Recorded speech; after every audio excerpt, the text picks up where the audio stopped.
नमस्कार. आपण गीतेचा हा अभ्यास वर्ग जो आहे, गीतेचं चिंतन एप्रिल 2021 ला सुरू केलं होतं. तेव्हापासून ते आत्तापर्यंत साधारण 1.25 ते 1.5 वर्षात 4 अध्याय आपण बघितले. तर 4 अध्यायांसाठी जर आपल्याला 1.5 वर्ष लागत असेल, तर ह्याच्यानंतर आणखीन 14 अध्याय आहेत. त्याच्यासाठी किती लागतील याचा आपण अंदाज करू शकतो. आपल्याला घाई काहीच नाहीये. आपण जे काही शिकतो आहोत ते सगळं व्यवस्थित समजून घेतोय की नाही हे जास्त महत्वाचं आहे. तर इथे आपली मदत करण्याकरता अवनीताई इथे आलेल्या असतात देवी. त्या श्लोक म्हणून दाखवतात आणि मग त्या श्लोकांच्या नंतर आपण आपली चर्चा सुरू करतो. तर आज आपण 5वा अध्याय सुरू करणार आहे. तर 5व्या अध्यायाचे पहिले 5 श्लोक जर अवनीताई आपण म्हटलात, तेवढे करणार नाही आपण, पण यू शुड डू 5 पहिले 5 श्लोक म्हणून मग आपण त्याच्यानंतर सुरू करूया. ठीक आहे? ऑल राईट, गो हेड. ओके. ओम श्री परमात्मने नमः. अथ पंचमोऽध्यायः. अर्जुन उवाच संन्यासं कर्मणां कृष्ण पुनर्योगं च संशसि यच्छ्रेय एतयोरेकं तन्मे ब्रूहि सुनिश्चितम्. श्रीभगवानुवाच संन्यासः कर्मयोगश्च निःश्रेयसकरावुभौ तयोस्तु कर्मसन्न्यासात् कर्मयोगो विशिष्यते. ज्ञेयः स नित्यसन्न्यासी यो न द्वेष्टि न काङ्क्षति निर्द्वन्द्वो हि महाबाहो सुखं बन्धात् प्रमुच्यते. साङ्ख्ययोगौ पृथक् बालाः प्रवदन्ति न पण्डिताः एकमप्यास्थितः सम्यक् उभयोर्विन्दते फलम्. यत् साङ्ख्यैः प्राप्यते स्थानं तद्योगैरपि गम्यते. एकं साङ्ख्ये च योगे च यः पश्यति स पश्यति. सुंदर. Thank you. आपण पहिल्या 4 अध्यायांमध्ये बघा काय काय बघितलं. पहिल्यांदा आपण बघितलं की या महाभारताच्या मध्ये जे युद्ध झालं त्याच्यामध्ये अर्जुनाला अनेक प्रकारचे प्रश्न पडले. म्हणजे त्याच्या मनामध्ये कन्फ्युजन तयार झालं की आपण ह्या क्षणी काय करायला पाहिजे. कारण की आपण कोण आहोत याचा त्याला विसर पडला. कसं असतं बघा की आपल्या रोजच्या जीवनामध्ये आपण अनेक प्रकारच्या भूमिका वठवत असतो. म्हणजे आत्ता या क्षणी मी वक्त्याची भूमिका वठवतोय. आपण सगळे साधक आहोत बरं का. मी पण तेवढाच साधक आहे जेवढे आपण सर्व आहात. आपण सर्वांनी साधक असावं. आमचे जे स्वामीजी आहेत अनुभवानंद, ते रामकृष्ण परमहंसांची गोष्ट आम्हाला सांगतात. ते म्हणतात की रामकृष्ण परमहंस लोकांना सांगायचे की तुम्ही गुरु बनू नका कधीच, तुम्ही नेहमी साधक राहा. कारण की गुरु समजा झालो ना आपण, तर काय होतं की आपल्या भोवताली शिष्य तयार होतात आणि मग ते शिष्य आपल्याला खूप प्रश्न विचारतात आणि त्या शिष्यांची अशी अपेक्षा असते की गुरुनी आपलं कल्याण करावं किंवा गुरुनी मला तारून न्यावं. तर आध्यात्मिक साधनेमध्ये ना कोणी कोणाला तारून नाही नेऊ शकत. प्रत्येकाचं तरणं ते त्यांच्यावर अवलंबून असतं. कारण की आपण गेले कित्येक महिने काय शिकतोय की आपल्याला ही जी विविधता किंवा ही अनेकता जाणवते, परिच्छिन्नता जाणवते, हा केवळ भास आहे. सत्य काय आहे? अगदी मूलभूत सत्य काय आहे? मूलभूत सत्य आपण आहात. तत्वमसी. हे आपल्याला जोपर्यंत नाही कळत ना, तोपर्यंत आपण अनेक विषयांमध्ये, अनेक तत्वज्ञानांमध्ये, अनेक प्रकारच्या गुरूंमध्ये, अनेक प्रकारच्या देवी देवतांमध्ये अडकलेलो आहोत. या सगळ्या गोष्टी ज्या आपल्याला आपल्या व्यतिरिक्त म्हणजे अनात्म स्वरूपाने जाणवतात, ह्या सगळ्याच्या सगळ्या गोष्टी मनाच्या कल्पना आहेत. अगदी मूलभूत जर आपण विचार केला ना, तर केवळ एकच वस्तूबद्दल, एकच गोष्टीबद्दल आपल्या मनामध्ये कधीच कुठल्याच प्रकारची शंका नसते. ते म्हणजे माझं असणं. मी आहे याबद्दल माझ्या मनामध्ये न कधी शंका होती, न कधी शंका असू शकते. माझ्या असण्याबद्दल काहीच शंका नाही आहे. आणि माझ्या असण्याबद्दल किंवा नसण्याबद्दल मनामध्ये विकल्प नाही आहे. Whether I am or I am not is never a choice. जर माझ्या नसण्याबद्दल पॉसिबिलिटीज नसली, शक्यताच नसली, तर मी आहे असं म्हणण्याची काही आवश्यकता नाही आहे. आपण आजपर्यंत कधीही मी आहे किंवा नाही आहे याच्याबद्दल शहानिशा करण्याची गरज आपल्याला जाणवली नाही. मी आहे किंवा नाही आहे असं आपण कधी कोणाला विचारायची गरज पडली नाही, की अरे बघतो जरा मी आहे की नाही, असं असं नाही होत. तर माझं असणं हे मूलभूत आहे. दिस इज फंडामेंटल. ह्याच्या व्यतिरिक्त जे काही असेल, anything other than this comes and goes, comes and goes, comes and goes. येतं जातं, येतं जातं, येतं जातं. म्हणजे कसं की एखाद्या क्षणामध्ये सुरू होतं आणि दुसऱ्या क्षणामध्ये संपतं. सगळं असंच आहे. सगळं असंच आहे. आपल्या व्यतिरिक्त आपल्याला जे काही आहे असं वाटतं ते सगळंच्या सगळं, याला आपण संस्कृतमध्ये म्हणू की क्षणभंगूर, किंवा always changing, always being destroyed. तर नाश होत असतो, नाशिवंत आहे. परंतु आपलं असणं जे आहे ना, त्याच्यामध्ये कधीच कुठल्याच प्रकारचा बदल नाही घडत. म्हणजे विचार करा की आपल्या लहानपणी आपण जेव्हा झोपेतनं उठायचो तेव्हा आपल्या असण्याबद्दलची जी जाणीव आपल्या मनामध्ये असायची, the awareness of our own being, तिच्यामध्ये कधीच काहीच बदल नाही घडत. कधीच नाही घडत. म्हणजे लहानपणी आपल्याला तसंच वाटायचं, सकाळी उठल्यानंतर आत्ताही तसंच वाटतं. काही बदल नाही घडलेला आहे. या दरम्यान जगामध्ये अनेक प्रकारचे बदल घडलेत. आपलं शरीर देखील बदललंय. आरशात बघितलं की दिसतं. आधी आपण कसे दिसायचो, आता कसे दिसतो. म्हणजे आपलं शरीर कसं दिसतं. परंतु हे बघणारा जो मी आहे, त्याच्यामध्ये काही बदल नाही घडलेला आहे. तर हे आपण आहोत. आणि हे जे आपण आहोत, ते कुठल्याही वेळेस जेव्हा जेव्हा जे जे करण्याची गरज असेल, किंवा जो जो अवतार घेण्याची आवश्यकता असेल, किंवा जे रूप घेण्याची किंवा जो रोल प्ले करण्याची जी भूमिका वठवण्याची जी आवश्यकता असेल, ज्या क्षणी ती आपण वठवायला पाहिजे. तर आपण कुठली भूमिका कधी वठवायला पाहिजे त्याच्याबद्दल आपल्याला शास्त्राने सांगितलंय की वर्ण आणि आश्रम. म्हणजे कसं की तुमची स्वाभाविक वृत्ती कशी आहे त्यानुसार ठरेल की तुम्ही काय केलं की बरं पडेल तुम्हालाही आणि जगाला पण. म्हणजे कसं आहे की पुष्कळदा ना मॅनेजमेंटच्या विषयामध्ये हे उदाहरण दिलं जातं बघा, की सगळ्या जणांना एकाच प्रकारच्या परीक्षेमध्ये चांगलेच मार्क मिळतील असं नाही होऊ शकत. तर प्रत्येकाच्या गुणवत्तेनुसार, क्षमतेनुसार वेगळी परीक्षा असायला पाहिजे. म्हणजे जर आपण असं ठरवलं की पाण्यामध्ये सगळ्यात जास्त क्षमता कोणाची, तर जे प्राणी जमिनीवर असतात त्यांची क्षमता पाण्यामध्ये कमी असेल. म्हणजे काय होईल की पाण्यामध्ये मगर जी असते ना, ती हत्तीला पण पकडू शकते. आणि जमिनीवर हत्तीने समजा कोणावर पाय ठेवला, तर त्याचा कपाळ मोक्ष होईल.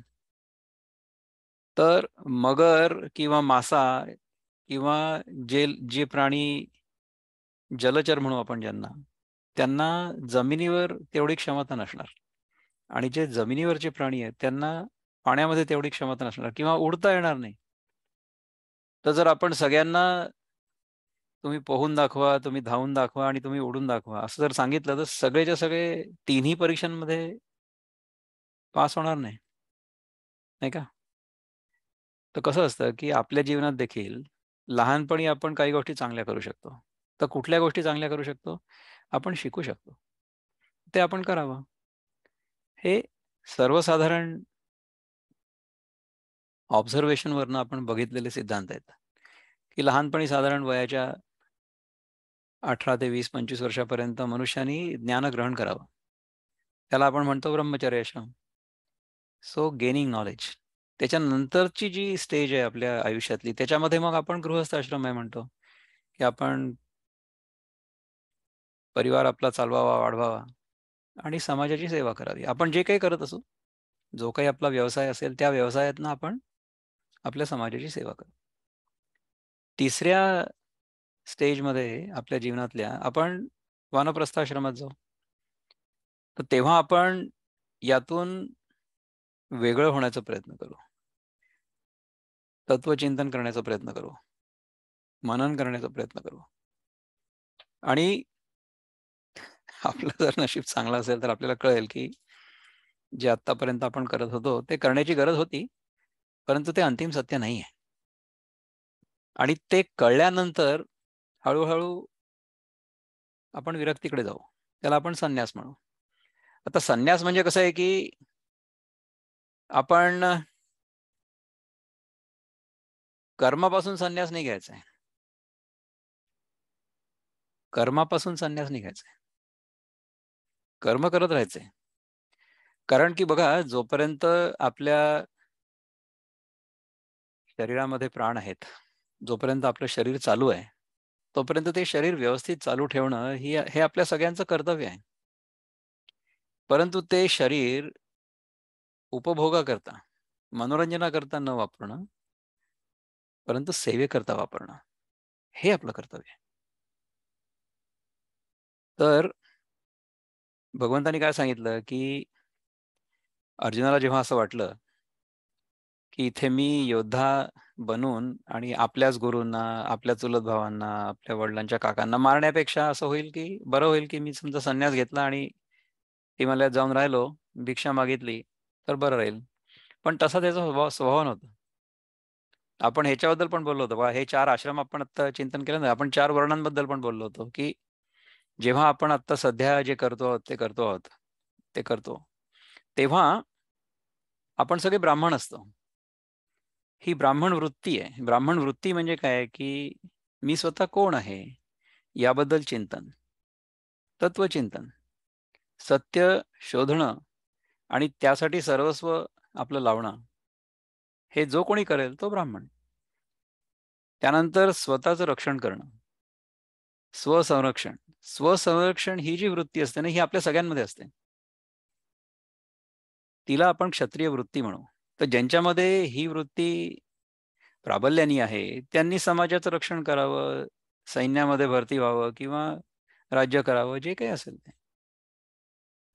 ज्यांच्यामध्ये व्यावहारिक लेनदेन आपण ज्याला म्हणू, ट्रान्झॅक्शन, ही वृत्ती जास्त असेल, त्यांनी वैश्य व्यवसाय करावा. अशा प्रकारची वृत्ती असणारी व्यक्ती वैश्य असते.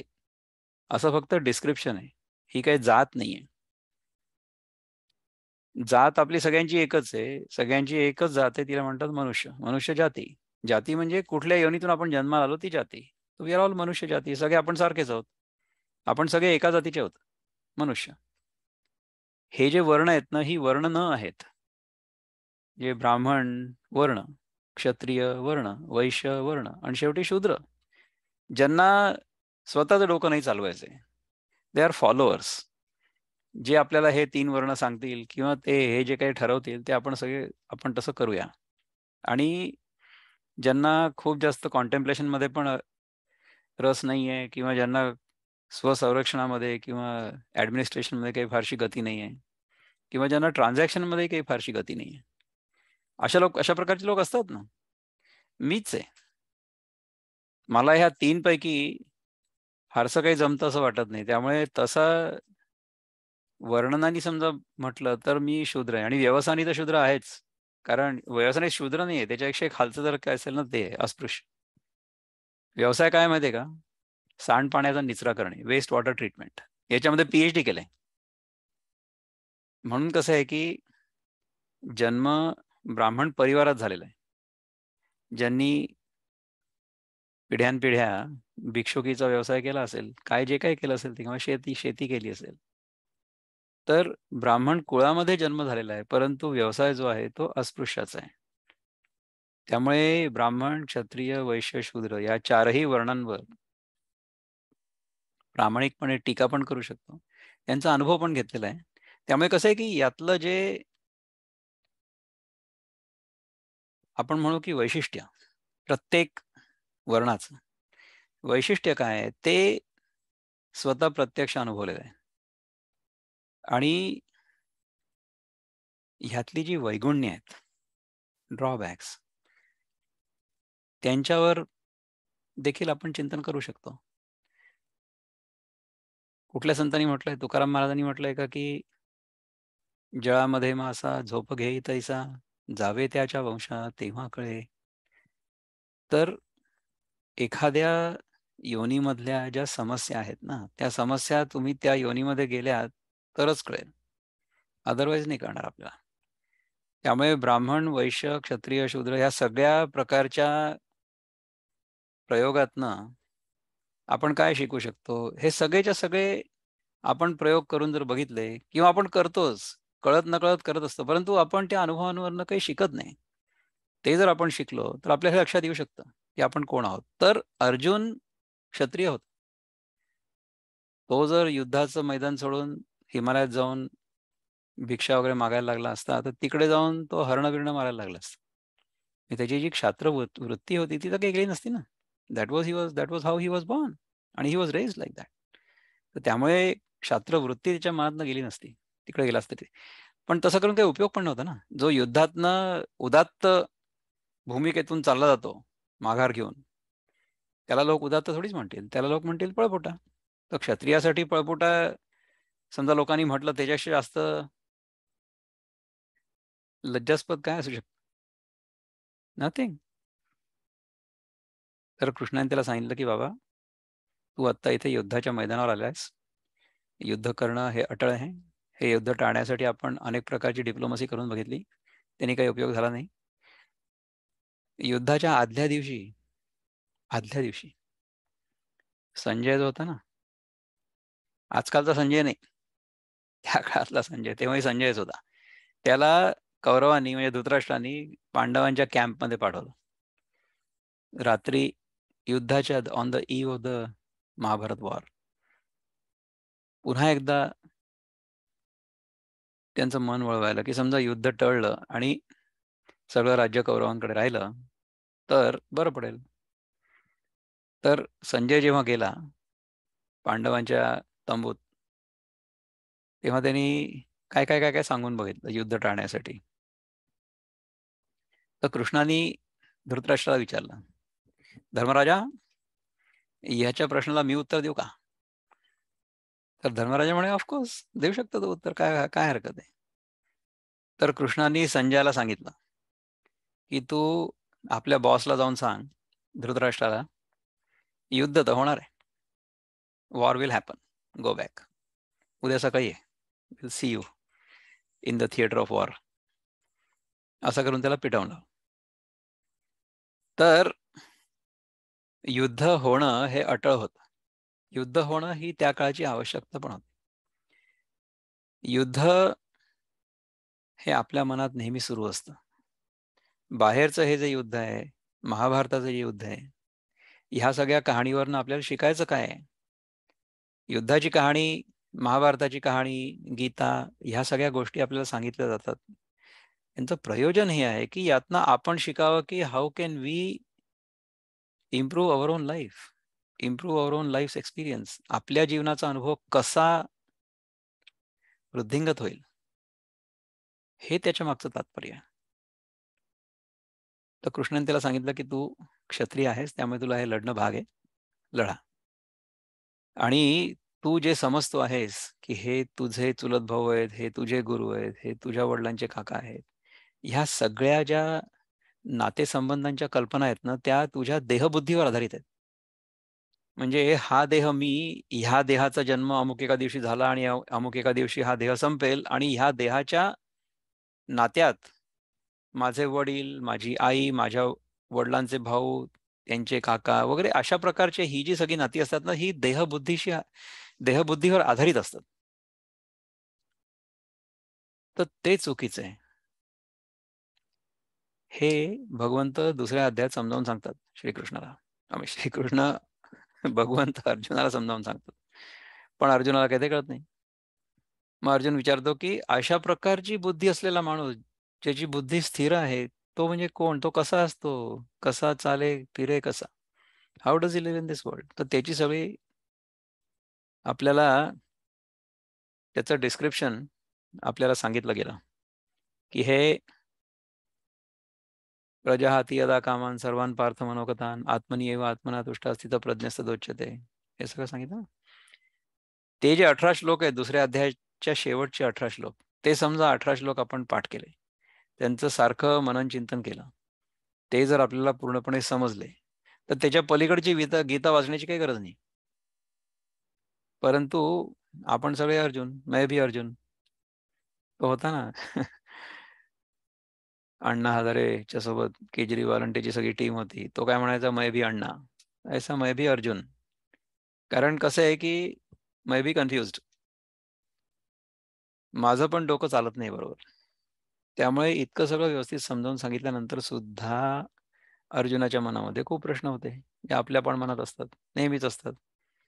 आणि भगवंत कृपाळू आहे आणि he is extremely patient, infinitely patient. तो तुमच्या प्रश्नांची उत्तरं देत राहील, तुम्ही विचारात राहून तो देत राहील. भगवंताचं स्वरूप असंच आहे, तो फार प्रेमळ आहे, कृपाळू आहे. तो तुम्हाला असंख्य संधी देईल. He will give you infinite chances to learn. तो म्हणेल की तुम्ही ह्या वर्षी पास नाही होत का या वर्गामध्ये, पुन्हा या वर्गात या ना, किती वेळा या, 84 लक्ष वेळा या. मग तुम्ही प्रॉपर शाळेत येता की जिथे तुम्हाला शिकता येऊ शकतं. ह्याच्या आधीच्या ज्या 84 - 1 योनी आहेत ना, त्याच्यामध्ये शिकायला नाही मिळत काही. त्याच्यामध्ये फक्त ज्या चुका आपण आत्ता करू त्यामुळे जे काही भोग आपल्या नशिबाला येतील, ते सगळे भोग आपण भोगतो आणि मग शेवटी इथे येतो, अशी थिअरी आहे. तर आपल्याला जर खरंच काहीतरी शिकायचं असेल, आपण इथे कशाकरता आलेलो आहोत, हे जर आपल्याला समजून घ्यायचं असेल किंवा ह्याबद्दल आपल्या मनामध्ये शंका जर निर्माण झाली, तर आपल्या जीवनामधला तो आनंदाचा क्षण आहे असं समजायचं. तर हे सगळं झाल्यानंतर मग भगवंताला प्रश्न की कर्म म्हणजे काय? नंतर मग कर्मसन्यास म्हणजे काय? कर्म कशाला करायचं? तर कर्म कशाकरता करायचं? कर्म आपली चित्तशुद्धी होण्याकरता करायचं.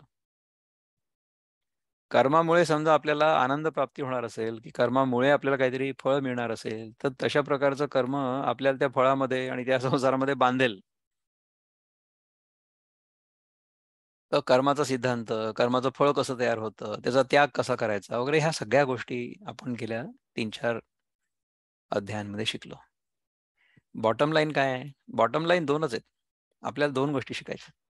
एक म्हणजे हा देह म्हणजे मी नाहीये आणि दुसरं म्हणजे मी स्वतःला जो वेगळा जीव मानतोय.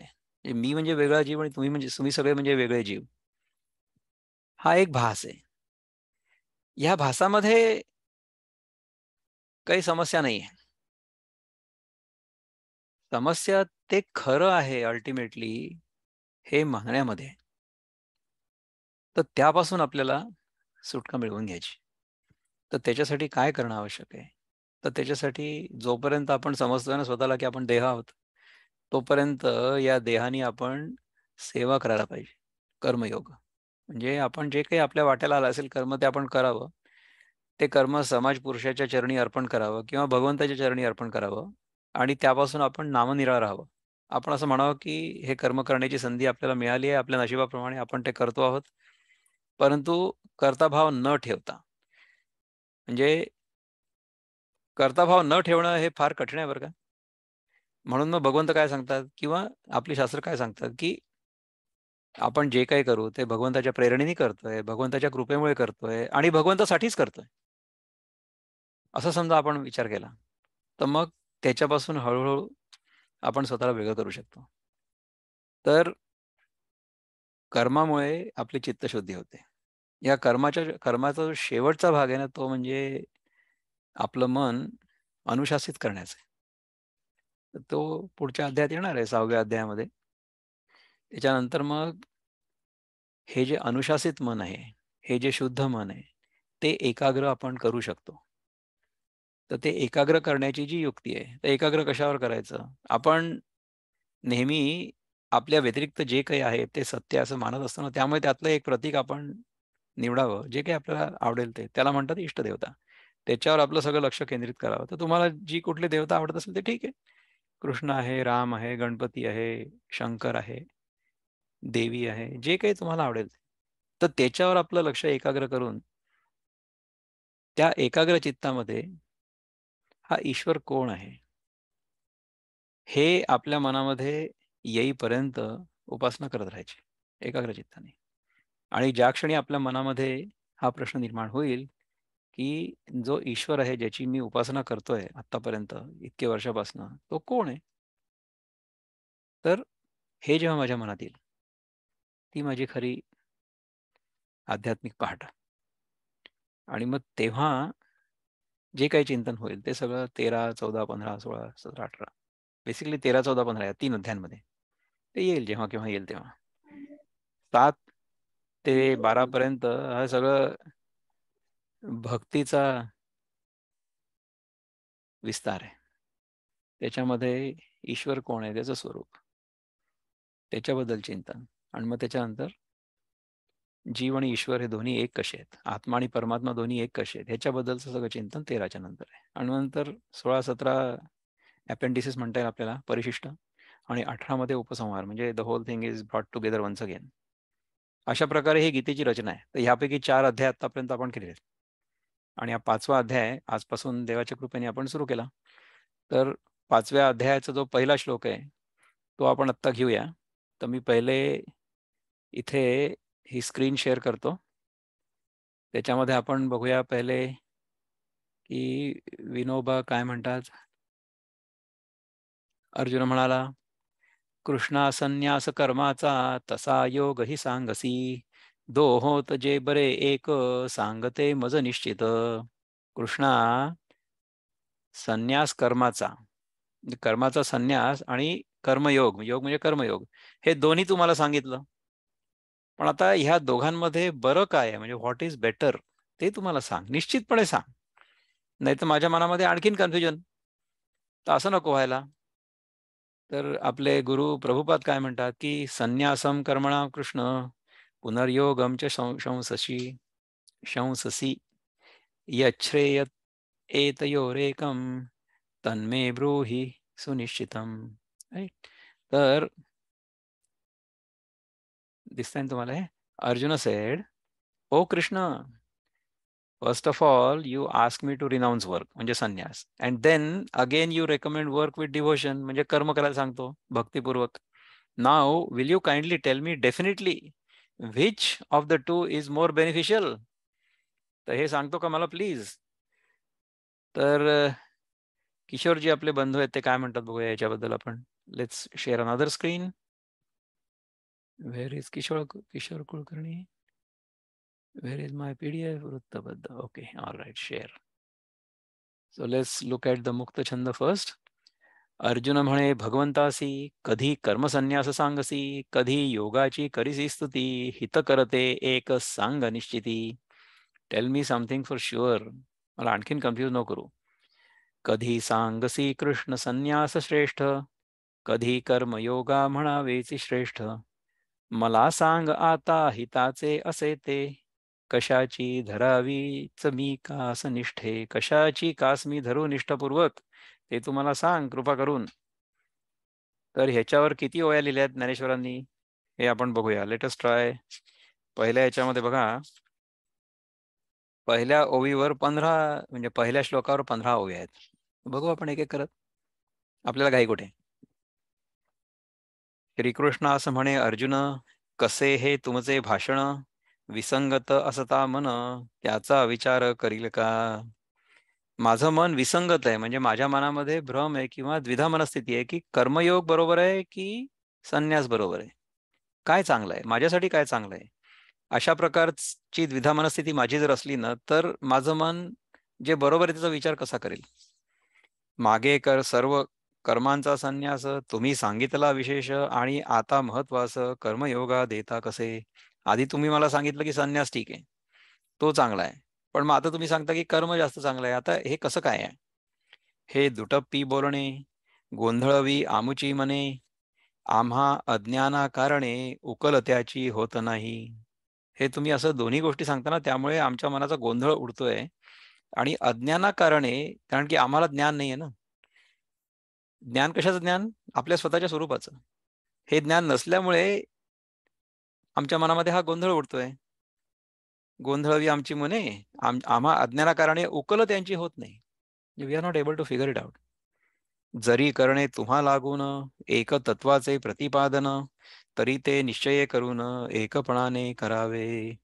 त्यामुळे हे दोन जे तुम्ही आम्हाला सांगितलं ना, कर्म आणि संन्यास, यापैकी योग्य काय आहे ते निश्चय करून एकपणाने करावे.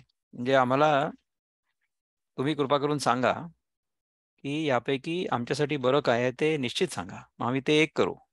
दोन्ही कशाला करायचं?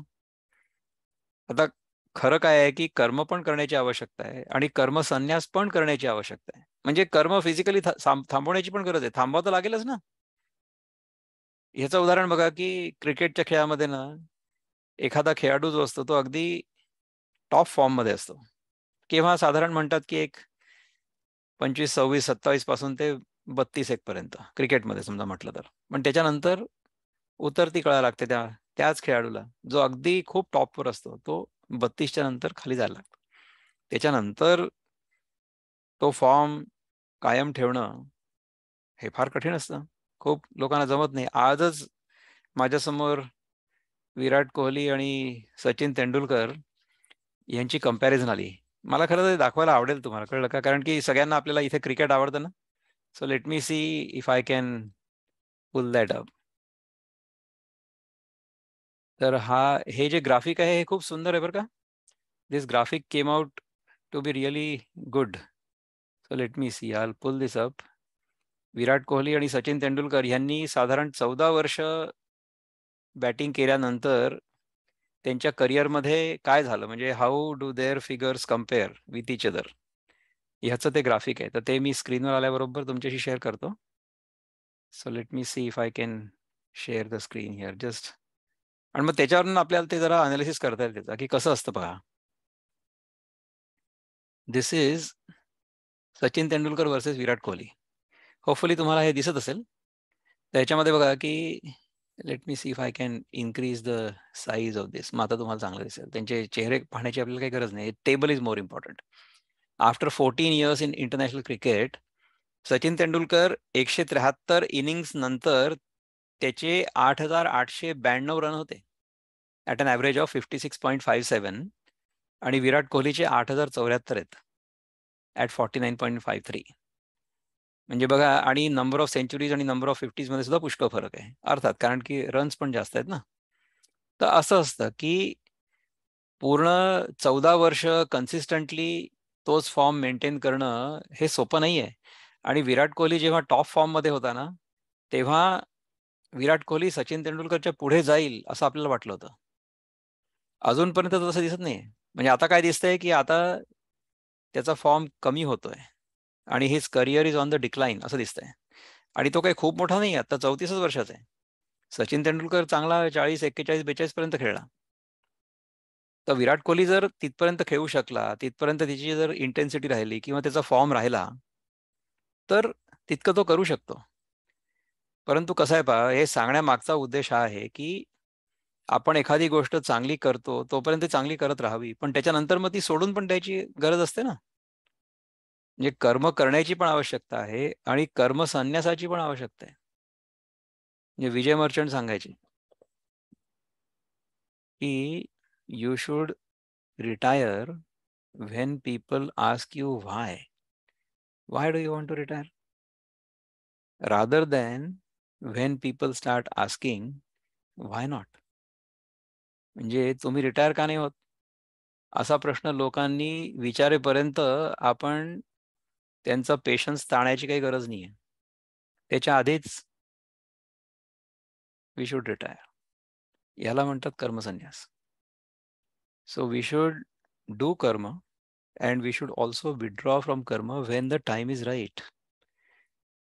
मध्ये आपले राजेंद्रजी, आपले जे बंधू आहेत, त्यांच्या कार्यक्रमामध्ये जेव्हा चिंतन केलं आपण, तेव्हा असं चिंतन झालं की आपण ब्रह्मचर्याश्रम करतो, गृहस्थाश्रम करतो, परंतु गृहस्थाश्रमातून आपण रिटायरच नाही होत. वानप्रस्थाश्रमामध्ये जायला पाहिजे. म्हणजे गृहस्थाश्रमातल्या आपल्या ज्या काही जबाबदाऱ्या असतील त्या पूर्ण झाल्यानंतर आपल्या मुलांचं सगळं शिक्षण संपल्यानंतर किंवा त्यांचं करिअर सुरू झाल्यानंतर आणि एस्पेशली त्यांचं लग्न झाल्यानंतर आपण मुलांच्या आयुष्यातनं एक हेल्दी डिस्टन्स ठेवायला पाहिजे. थोडं वेगळं व्हायला पाहिजे. त्यांच्या आयुष्यात दखल द्यायला नको. ही वानप्रस्थाश्रमाची पहिली पायरी आहे. मी तर म्हणेन, की मुलं साधारण समजूतदार झाली म्हणजे 16, 17, 18 वर्षाची झाली, की त्याच्यानंतर आपण त्यांनी विचारलं तर गाईड करावं. परंतु त्यांना त्यांच्या स्वतःचे निर्णय घेऊ देण्याचं स्वातंत्र्य द्यावं. म्हणजे मग काय होईल, की त्यांची पण वाढ होईल ना. So we need to retire from parenting after a certain age. म्हणजे तोपर्यंत पेरेंटिंग करणं म्हणजे तोपर्यंत कर्म करणं आवश्यक आहे. पण त्याच्यानंतर त्या कर्मातून वेगळं होणं देखील आवश्यक आहे. म्हणजे कर्म करणंही आवश्यक आहे आणि कर्मसन्यास घेणं देखील आवश्यक आहे. त्यामुळे कर्म पण आवश्यक आहे, कर्मसन्यास पण आवश्यक आहे. पण गीता काय सांगते आपल्याला, की तुम्ही कर्म करत असतानाच त्या कर्ता भावापासून संन्यास घ्या. हा खरा कर्मयोग आहे. आपल्याला जर कळलं, की कर्माचं जे फळ आहे, ते केवळ आपण कर्म करतो आहोत त्याच्यामुळे मिळत नसून निसर्गाच्या नियमांप्रमाणे, कर्माच्या सिद्धांताप्रमाणे मिळते, जो आपण तयार नाही केलाय. तर काय होईल, की कर्म आपण करू, परंतु त्या कर्माचं जे फळ मिळतंय, ते भगवंताची कृपा, भगवंताचा प्रसाद असं समजून आपण ग्रहण करू. आणि असं करत आपला जो कर्ताभाव आहे, तो हळू कमी-कमी होत जाईल. अशा प्रकारे कर्मयोग करत राहावा, अशी अपेक्षा आहे. तर ह्या सगळ्या गोष्टी जर आपल्याला समजल्या, तर किती चांगलं होईल. परी हे का अन्य कोणी, तुम्हा द्यावे समजावूनी, तुम्ही सगळे जाणता मनी, अनंता सर्वज्ञपणाने. तुम्हाला तर हे सगळंच माहिती आहे, म्हणून तुम्ही आम्हाला सांगा. आम्ही तुम्हाला काय सांगू? हं? यास्तव आपणा मी मागुते, महाराज विनविले होते, की तुम्ही या परमार्थाते संदिग्धपणे सांगू नका. तुम्ही ह्याच्यामध्ये काही डाऊट नका ठेवू. संदिग्धता ठेवू नका. असंदिग्धपणे आम्हाला सांगा. निश्चितपणे आम्हाला सांगा, की कर्म ठीक आहे, की संन्यास ठीक आहे? कारण की ही शंका आपल्या पण मनात येईल ना. एका जागी भगवान सांगतायत, की तुम्ही कर्म करा. दुसऱ्या जागी भगवान सांगतायत, तुम्ही संन्यास घ्या. काय बरोबर आहे? What is proper? असो सोडा मागील कथा, स्पष्टपणाने सांगा आता. या दोहोमधील कोणता मार्ग आहे चांगला? मार्ग चांगला माहे मार्ग आहे चांगला ते. ह्या 2 पैकी कुठला मार्ग चांगला आहे, तो तुम्ही आम्हाला सांगा. ज्याचा परिणाम निर्मळ, निश्चयाने दे जो फळ, आणि असे सहज सरळ आचरणात आणावया. म्हणजे जे आचरणात आणण्यासाठी जास्त सोपं आहे, सहज आहे, ते आम्हाला सांगा. मग ते आम्ही करू, तुम्ही जसं सांगाल तसं. झोपमोड ना होऊ देता, मार्ग पुष्कळ येई जाता, अशा वाहनाची सुखदता असावी त्या मार्गामध्ये. त्या मार्गावर जात असताना आपल्याकडे जे वाहन असेल ना, ते झोपमोड न होऊ देता मार्ग पुष्कळ येई जाता अशा वाहनाची सुगमता असावी त्या मार्गामध्ये. म्हणजे आपण क्रूज कंट्रोलमध्ये जाऊ शकलो पाहिजे. We don't have to really drive the vehicle. We should be able to simply cruise. अशा प्रकारचा काही उपाय असेल तर सांगा, असं अर्जुन भगवंताला विचारतोय. अर्जुनाच्या या भाषणी कृष्ण प्रसन्न झाले मनी आणि म्हणाले त्या तोषुनी, सांगतो तू म्हणशी तसे. ठीक आहे. ह्या सगळ्या अर्जुनाने त्याची तारीफ केली. त्याच्यानंतर मग कृष्ण खुश झाले. ते म्हणाले, की "ठीक आहे, आता तू सांगतो तुला मी, तू म्हणशील तसं. पहा कामधेनूप्रमाणे आई लाभली सुदैवाने, तरी चंद्राचेही खेळणे प्राप्त होते खेळावया."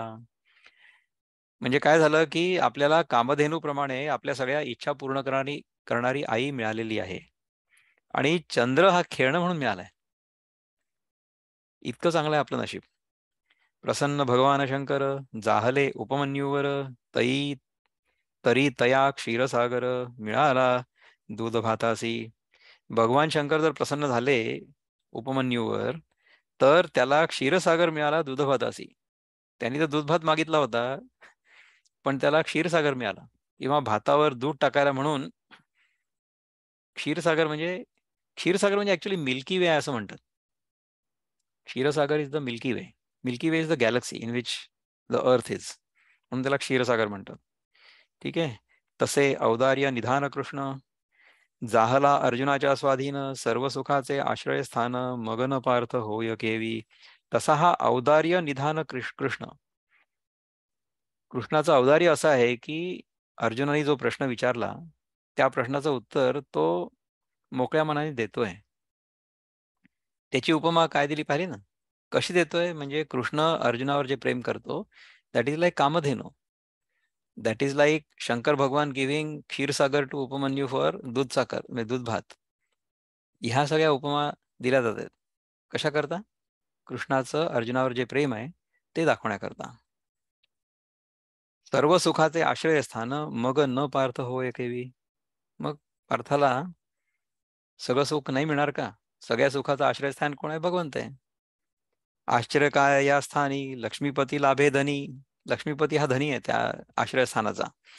आता कान घ्यावे मागुनी त्याने आपण हवे तसे. आता जर अशा प्रकारचा लक्ष्मीपती धनी जो आहे तो आपल्यावर प्रसन्न झालेला असेल तर त्याच्याकडनं आपल्याला जे पाहिजे ते आपण का नाही मागायला पाहिजे?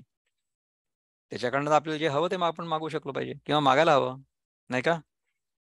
म्हणून जे म्हणे अर्जुन ते प्रसन्न होऊन दे कृष्ण. तेच कृष्णाचे भाषण सांगतो मी आता तुम्हा. आता हे ज्ञानेश्वर आपल्याला सांगतात की हे जे कृष्णाचं भाषण आहे म्हणजे whatever Krishna is going to tell Arjun in response to his question. कुठला प्रश्न? कर्म काय आहे? कर्म ठीक आहे की संन्यास ठीक आहे? ह्यापैकी दोनपैकी काय चांगलं आहे? तर त्याचं जे उत्तर आहे ते उत्तर आता मी तुम्हाला समजावून सांगतो असं ज्ञानेश्वर महाराज आपल्याला सांगतात. ठीक आहे. तर ह्याच्यानंतरचा जो श्लोक आहे ना त्याच्यामध्ये फक्त 3 ओव्या आहेत, 4 ओव्या आहेत. तर आपण त्या घेऊ आणि मग नंतर आय कॅन स्टॉप आणि then we can chat about it. ठीक आहे. So let me share the screen once again आणि let's get into the पहिलं कुठलं आहे आपलं? We want to study Gitai, right?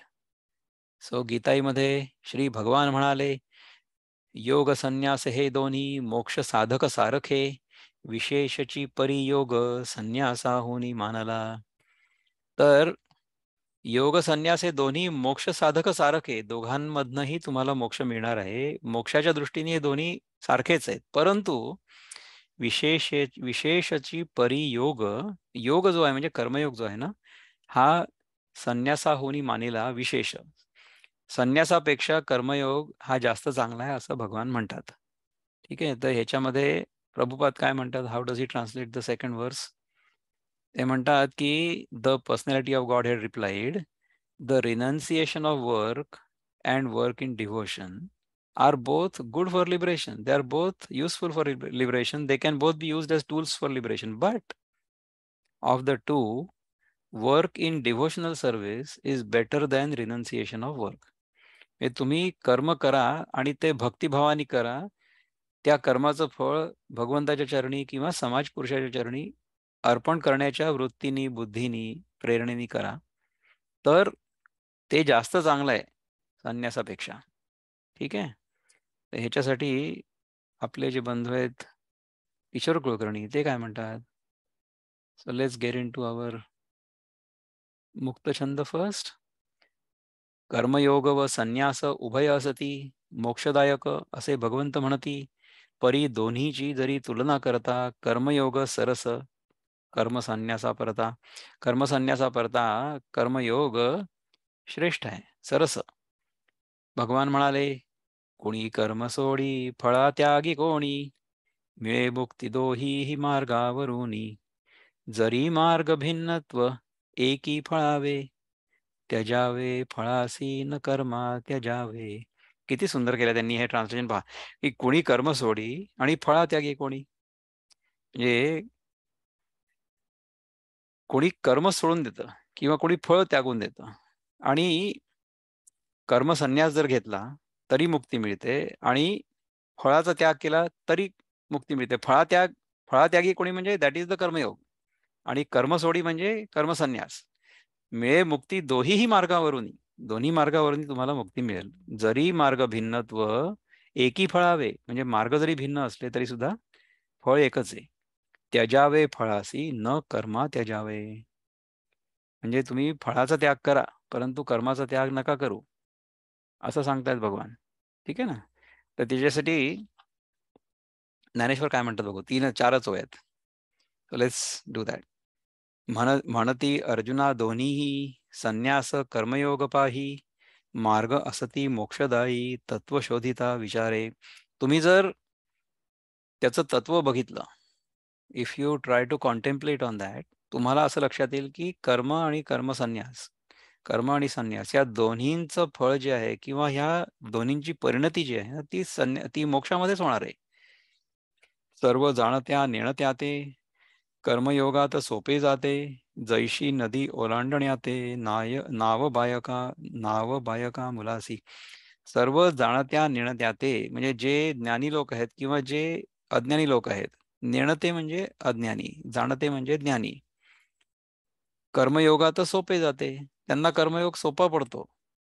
जसं नदी ओलांडण्याते नाव बायका मुलासी. बायकांना आणि मुलांना नदी ओलांडण्याकरता नाव सोपी पडते. जे धष्टपुष्ट पुरुष असतील ते पोहूनही जाऊ शकतील. परंतु जे बालक आहेत, ज्यांची तेवढी शक्ती नाही, किंवा ज्या स्त्रिया आहेत की जेव्हा त्यांची शक्ती नसेल, तेव्हाच्या काळच्या उदाहरणांवरून आपण देतोय हे. किंवा स्त्रियांचं त्या काळामध्ये कसं होतं की पोहणं सगळ्यांच्या समोर असं शक्य नव्हतं ना. तर त्यांच्यासाठी नाव आवश्यक आहे. त्यामुळे कर्म जे आहे ना ते नावेसारखं आहे, ते सोपं आहे, त्याच्यात बसून आपण जाऊ शकतो पुढे. सारासार पाहता तसे, हाच सोपा सरळ दिसे, याने लाभते अनायासे, फळ जे संन्यास मार्गाचे. सारासार पाहता तसे, हाच सोपा सरळ दिसे. हा सोपा दिसे म्हणजे कर्मयोग हा सोपा दिसे. याने लाभते अनायासे, अनायासे यांनी लाभतं काय? फळ जे संन्यास मार्ग. संन्यास मार्गाचं जे फळ आहे ते कर्मयोगाने अनायासे मिळतच ना. त्यामुळे it is better to do it. आपल्याला सगळ्यांना माहिती आहे का, काही ना काहीतरी करण्याची इच्छा असते नेहमी. समजा आपल्याला कोणीतरी सांगितलं की तुम्ही काही करू नका, तर खूप मोठी समस्या होईल. आपण जे सारखं करत राहतो ना, काहीतरी काही ना काही करत राहतो, ते करत राहणं आवश्यक आहे. पण ते कसं करायचं, कुठल्या वृत्तीने करायचं? सेवा वृत्तीने करायचं. त्यातनं स्वतःसाठी काही आपल्याला मिळवायचं आहे ह्या वृत्तीने नाही करायचं. यास्तव आता लक्षणं तुझं संन्यासाचे सांगेन, ज्याने येईल कळून तुझं दोघांची अभिन्नता. आता मी तुला समजावून सांगणार आहे की संन्यास आणि कर्म हे दोन्ही एकरूप कसे आहेत किंवा ते अभिन्न कसे आहेत हे तुला लक्षात येईल. आता बघा की पहिल्यांदा आपण कोण आहोत ते सांगितलं भगवंतानी, ते कसं राहायचं ते सांगितलं, मग कर्म सांगितलं आणि संन्यास सांगितलं. आता ह्या दोन्हींना तो एकत्र आणणार आहे. तर त्याची कथा आपण ना पुढच्या वेळेस घेऊ. आतापर्यंत आपण पुष्कळ बोललेलो आहोत, म्हणजे मी स्वतः बोललेलो आहे आणि आपल्यापैकी कोणीच काहीच बोललेलं नाही आहे. त्यामुळे आपण जर ह्याबद्दल काही चिंतन केलं तर मला फार आवडेल. I will get a break while you talk about. कोणाला काही याच्याबद्दल बोलायचं आहे का? मी बोलू का? अवश्य, बोला बोला. नमस्कार डॉक्टर प्रकाश. How nice. तुम्ही जर व्हिडिओ ऑन केला तर आम्हाला आणखीन आवडेल. वाह, बोला. खूप छान. म्हणजे एक्सप्लेनेशन वगैरे खूप छान होतं. फक्त मला एकच विचारायचं, 84 योनीबद्दल आपलं काय मत आहे? 84 योनी ही कहाणी आहे. 84 योनी हा काही ऍब्सोल्यूट नंबर नाही आहे. म्हणजे 84 लक्ष योनी असं म्हणतात बरोबर आहे. की there are 8.4 million different types of योनी. तर ही विविधता आपल्याला समजावून सांगण्यासाठी हा नंबर सांगितला गेलेला आहे. हेच सत्य आहे किंवा एवढ्याच योनी आहेत, त्याच्यापेक्षा कमी नाही आहेत, जास्त नाही आहेत, असं आपण नाही सांगू शकत. आणि यापैकी अनेक प्रकारच्या योनी ज्या आहेत त्या आपण तर नष्ट पण करून टाकल्यात ना. So many species have become extinct. So that number is to be taken as a representative number of a very large number of species. That's all. पुनर्जन्मावर तुमचा विश्वास आहे? पुनर्जन्म is in the relative realm. Okay. ज्याचा जन्मच होऊ शकत नाही त्याचा पुनर्जन्म कसा होईल? आपला जन्मच नाही झाला, त्यामुळे पुनर्जन्म मिथ्या आहे. पुनर्जन्म इज मिथ्या. अगर जन्म ही नहीं हुआ तो पुनर्जन्म का है का? असं म्हणतात एक स्वामी. पुनर्जन्म नाही होऊ शकत. पण पुनर्जन्म जो आहे ना, तो जोपर्यंत आपण स्वतःला जीव मानतो आहोत, जोपर्यंत आपण स्वतःला वेगळे मानतो आहोत, जोपर्यंत आपण स्वतःला कर्ता मानतो आहोत, तोपर्यंत अटळ आहे. तोपर्यंत अटळ आहे. पुनर्जन्म अटळ आहे जोपर्यंत आपण स्वतःला जीव मानतो आहोत तोपर्यंत. पण ज्या क्षणी आपल्याला लक्षात येतं की मी स्वतःला जो जीव मानत होतो आतापर्यंत, मी आतापर्यंत जो स्वतःला कर्ता मानत होतो, दॅट वॉज अन इल्युजन, हे ज्या क्षणी लक्षात येतं ना, त्याच्यानंतर पुनर्जन्म नाही होत. That is my simple explanation about what we have heard. Does that make sense?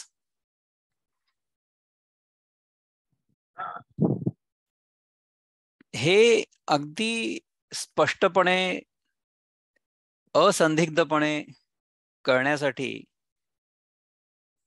क्लॅरिटीची आवश्यकता आहे. आणि ती क्लॅरिटी जी आहे ना, ती साधनेने येते. सो पण once you get that clarity, then you will realize that अरे, जो साधना करत होता तो जीव मिथ्या होता. म्हणजे मांडुक्य उपनिषदावर, मांडुक्य उपनिषद हे सगळ्यात छोटं उपनिषद आहे, यात फक्त 12 मंत्र आहेत. आणि बृहदारण्यक उपनिषद हे सगळ्यात मोठं आहे, त्याच्यामध्ये देर आर सेव्हरल चॅप्टर्स, म्हणजे मोठं पुस्तक असेल ते. तर ह्या मांडुक्य उपनिषदामधल्या 12 मंत्रांवर गौडपादाचार्य म्हणून एक अद्वैती होऊन गेले. आपले शंकराचार्य जे होते, आदि शंकराचार्य, त्यांचे गुरु होते गोविंदाचार्य. त्या गोविंदाचार्यांचे जे गुरु होते ते गोविंदपादाचार्य होते, गोविंदपादाचार्य, आचार्य गोविंदपाद. आणि त्यांचे गुरु म्हणजे हे गौडपादाचार्य. तर ह्या गौडपादाचार्यांनी एक मांडुक्य कारिका लिहून ठेवली, म्हणजे ह्या 12 मंत्रांवर एक्सप्लेनेशन. तर त्याच्या एक्सप्लेनेशन मध्ये ते एक श्लोक लिहितात,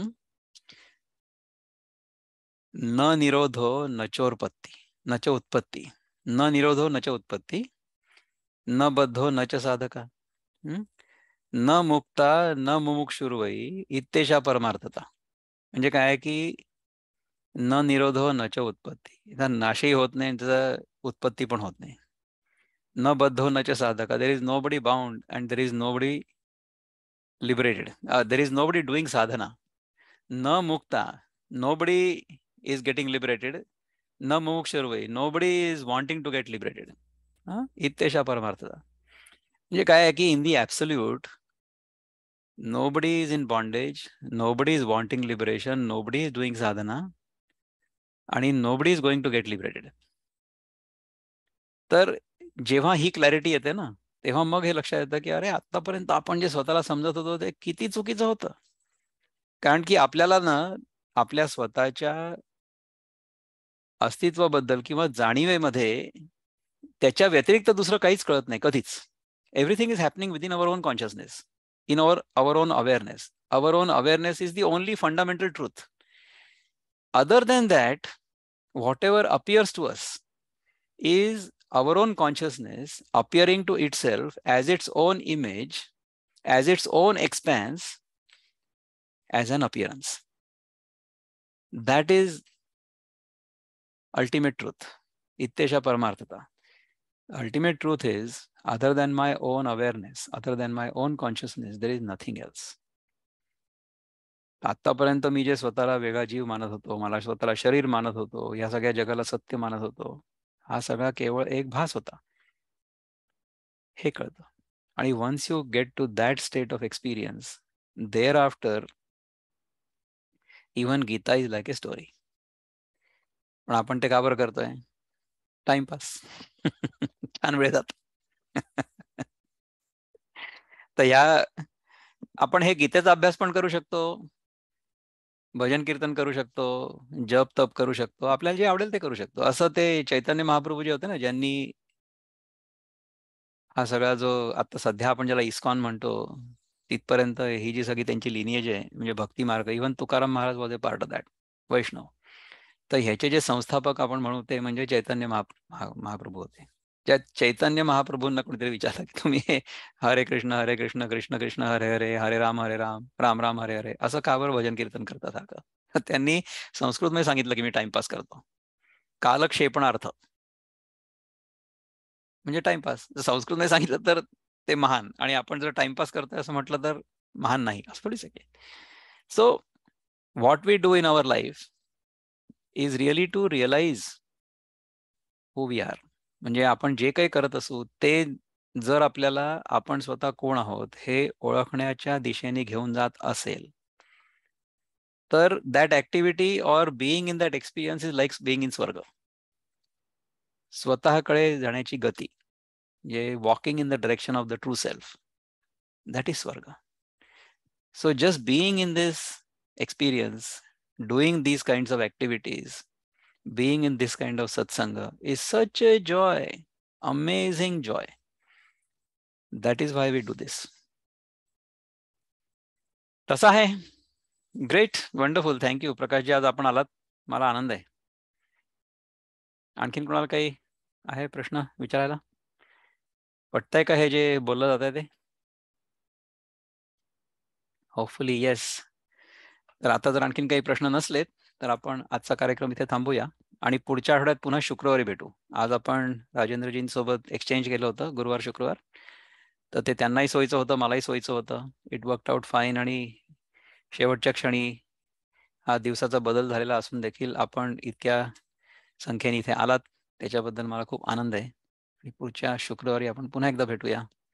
नमस्कार.